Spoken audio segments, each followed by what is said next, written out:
ሰላም ቤተሰቦቼ እንዴት ናችሁ? ዛሬ የገንዘብ ጥበብን ነው የምንማረው። እንግዲህ ገንዘብ ብዙ ሰው ሊያገኘው ይችላል። ብዙ የገቢ ምንጭ ሊኖረንም ይችላል። ያን የገቢ ምንጭ ግን በአግባብ ካልተጠቀምንበት ሁልጊዜ ያው ገንዘብ ፈላጊ ነው የምንሆነው ማለት ነው። ስለዚህ ገንዘቡን መያዝ አንችልም ማለት ነው። የገንዘብ ጥበብ ማለት ያው ገንዘብ በብልሃት ማግኘት፣ በብልሃት ማስቀመጥ፣ በብልሃት ደግሞ ጥቅም ላይ መዋል ማለት ነው። ዛሬ የምንመለከተው ይህንን ነው ቤተሰቦቼ። ዩቲዩብ ቻናላችንን ላይክ፣ ሼር፣ ሰብስክራይብ ያላረጋችሁ ሰዎች ከመጀመራችሁም በፊት ላይክ፣ ሼር፣ ሰብስክራይብ እንድታደርጉት ጋብዛችኋለሁ። እንግዲህ ገንዘብን ማስተዳደር በጣም ከባድ ነው። ገንዘብን ማግኘት ብቻ ጥቅም የለውም።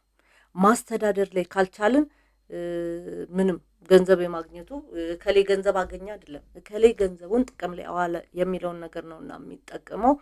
ይህንን ማወቅ መቻል አለብን። ማስተዳደር እና ለወደፊት መጠቀም ማለት ነው ጥበብ፣ የገንዘብ ጥበብ ማለት ነው።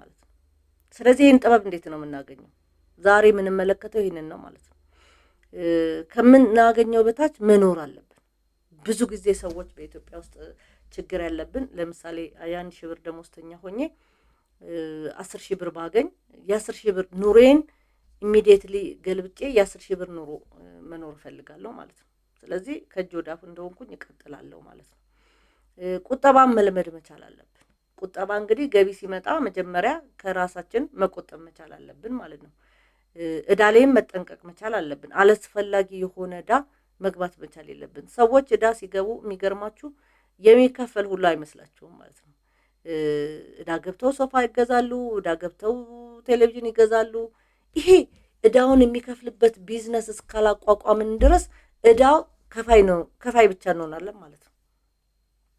በገንዘብም ደግሞ ማቀድ መቻል አለብን። ገንዘብ ስናገኝ ምንድነው የምሰራው? ወራዊ በጀት ማውጣት አለብን። ገቢና ወጪያችንንም ማወቅ መቻል አለብን ማለት ነው። በእውቀት ደግሞ ኢንቨስት ማድረግ መቻል አለብን። ሰው ስለሰራው ወይ ሰው ስላተረፈ ብቻ ሳይሆን እኛ ኢንቨስት የምናደርገው ተመልሶ ገቢ ያመጣልናል ወይ ብለን ደግሞ ማሰብ መቻልም አለብን ማለት ነው። ሌላው ትዕግስት ማድረግ መቻል አለብን። ይሄ ማለት ምን ማለት ነው? ሀብት በአንድ ቀን አይገነባም፣ ቀስ በቀስ ነው። ስለዚህ ቀስ በቀስ የምናገኘውን ነገር ለማጠራቀም ትዕግስት ሊኖረን ይገባል ማለት ነው። ሌላው የገንዘባችንን ምንጭ ደግሞ ማብዛት መቻል አለብን። አንድ ገቢ ብቻ ላይ መተማመን የለብንም። ተጨማሪ ክህሎቶችን ማሳደግ መቻል አለብን። የሚገርማችሁ የኛ ሀገር ሰው አንድ የገቢ ምንጭ ካለው በቃ በሱ የገቢ ምንጭ ሁሉን ነገር ማድረግ ይፈልጋል። የገቢ ምንጭ እየጨመራችሁ በምታዩበት ሰዓት እንደውም እንደ ስግብግብ ነው የምትታዩት ማለት ነው። ምን ይሰራላችኋል? እኔ አሁን ከዚህ በፊት አንድ ልጅ እንደዛ ብሎኛል። ራይል ስራለሽ፣ እንደዚህ ነሽ፣ እንደዛ አለሽ፣ እንደዛ ምን ይሰራልሽ አላል።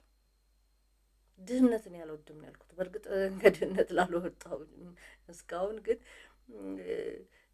ድሃ ስላችሁ ያው ፍላጎቴን ማሟላት እችላለሁ። ኤክስትራ ነገር ግን ማድረግ አልቻልኩም ማለት ነውና ብዙ ጊዜ ሰዎች የገንዘብ ምንጫችሁን ስታሰፉ ወይም ደግሞ ለማስፋት ስትሞክሩ የሚያነሱት ነገሮች አሉ ማለት ነው። ስሜትን ደግሞ ተከትሎም ነገሮችን መግዛትም ጥሩ አይደለም። እሱም ችግር አለብኝ። እኔ አሁን ለምሳሌ የሚገርማችሁ ገንዘብ ባሊዝ ደስ ይለኛል። ይሄ ኖቱ እጄ ላይ ካለ መንገድ ላይ የማገኘው ነገር ካለ የሚያስፈልገኝ ከሆነ እገዛለሁ። እሱ ላይም በጣም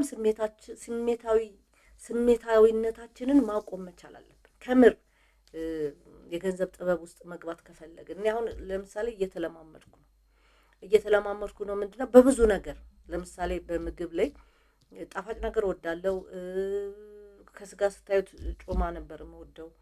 እነዛ ነገሮች ግን በህይወቴ ላይ ወይም ደግሞ በጤናዬ ላይ እንከን እያመጡ ነው። ሰውነቴ በጣም እየወፈረ ነው። ስለዚህ ማቆም መቻል አለብኝ። ስለዚህ ስሜትን መግዛት መቻል አለ። ያማረን በሙሉ መብላት መቻል የለብን። የሚጣፍጠን የሚመቸን፣ በነገራችን ላይ የማይመች ነገር ነው ለጤና ጥሩ፣ የማይጣፍጥ ነገር ነው ለጤናችን ጥሩ።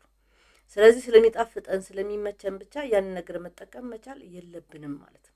ራሳችንን መግዛት መቻል አለብን። በገንዘብ ዙሪያም እንደዚህ ነው። ያማረን ሁሉ መንገድ ላይ አሁን ሴት ልጅ በአብዛኛው እንደዛ ነው አይደል? ሰብስባ እቃዋን ገንዘቧን አጥፍታ ለፕሮግራም ለሆነ ነገር ያዘጋጀችውን ገንዘብ ሁሉ ታጠፋለች ማለት ነው። ይሄ ትክክል አይደለም። ስለዚህ እነዚህ ነገሮች መስተካከል መቻል አለባቸው ማለት ነው። እና ሌላው ደግሞ ጊዜን ማክበር ያስፈልጋል። እንግዲህ ጊዜን እንደ ገንዘብ ማየት መቻል አለብን። የሚጠቅመንን ነገር ላይ ማዋል መቻል አለብንና በዋል ፈዘዝ ማውጣት ጊዜያችንን ማጥፋት የለብንም። ለወደፊቱ ደግሞ ማሰብ አለብን። ዛሬ የምናደርገው ውሳኔ ነገ ህይወታችንን ሊያበላሸው ሊያስተካክለውም ስለሚችል ብዙ ጊዜ ስለ ገንዘብ ስናወራ እኔ አሁን በጣም ችግር አለብኝ። ገንዘብ ዛሬ ቢጠፋ ነገ ይገኛል የሚል አስተሳሰብ ስላለኝ ብዙ ጊዜ አልባሌ ነገር ላይ ይውላል ማለት ነው። ማለት ብዙ ውጤት በሌለው ነገር ላይ ሲጠፋ ታዩታላችሁ።